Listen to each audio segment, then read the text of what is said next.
কৃষ্ণ, শুভ নববর্ষ। আজ শুভ পয়লা বৈশাখ। তাই সেই পয়লা যিনি প্রথম ছিলেন, কেউ ছিল না তখন যিনি ছিলেন, এবং কেউ যখন এই পুরো সৃষ্টি যখন থাকে না, তিনি যখন থাকেন, তিনিই হচ্ছেন পয়লা, তিনিই হচ্ছেন একম অদ্বিতীয়ম পুরুষম। সেই শ্রীকৃষ্ণ ভগবান একলা ঈশ্বর কৃষ্ণ, আর সব বৃত্ত, যারা জয়ছে না চায় সে তৈছে করে নিত্য। তাই সেই একের আগে যদি অনেক শূন্য বসাই, অনেক, তবুও যেমন সেটা কোনো ব্যর্থই হয়ে যায় শেষে, তেমনি আমাদের জীবনে আমরা যে কাজ করছি, পৃথিবীতে যার জন্য আমাদের জন্ম হয়েছে, হ্যাঁ, আমরা তো সব কিছু সবাই করতে পারি না,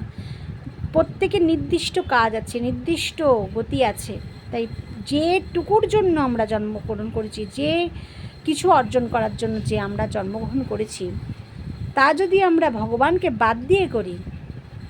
ভগবান ছাড়া আর সব কিছু করি, তাহলে সেটা ব্যর্থই ফল দান করে, শেষে জিরো হয়ে যায় সব। কিন্তু একের পরে শূন্য দিলে, শূন্য শূন্য যত বসাবো তত যেমন সম্পত্তি বাড়ে। তাই সেই ভগবান অদ্বিতীয় একম অদ্বিতীয়ম পুরুষ, সেই ভগবানকে নিয়ে, ভগবানকে সঙ্গে রেখে, ভগবানকে কৃতজ্ঞতা জানিয়ে যদি আমরা যে কোনো কাজ করি, সে ছোট থেকে ছোট কাজও করি, তবুও সেটা ফলদান করবেই। তাই আমরা আসুন, আজ পয়লা বৈশাখের দিন আমরা সেই প্রভু, সেই গোবিন্দকে নিয়ে, যিনি এক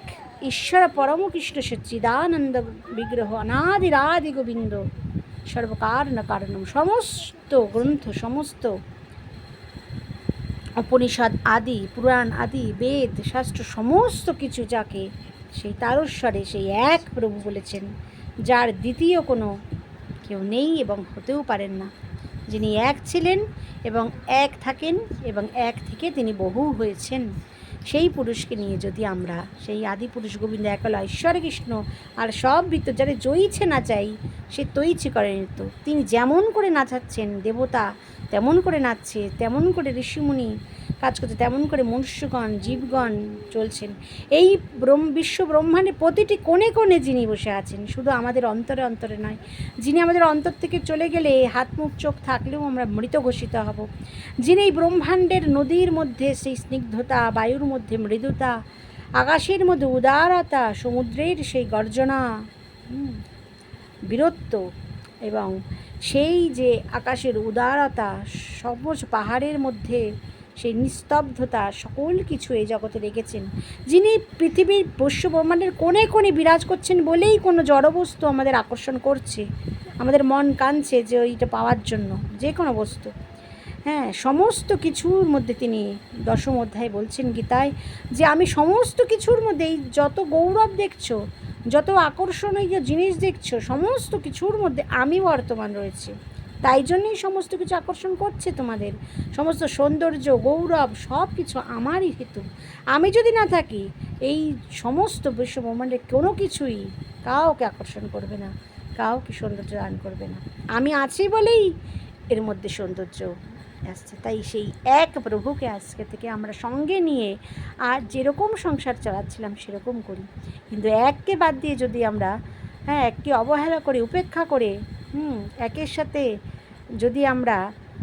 রেষারেষি করে, যে দেখে নেব তোকে বাদ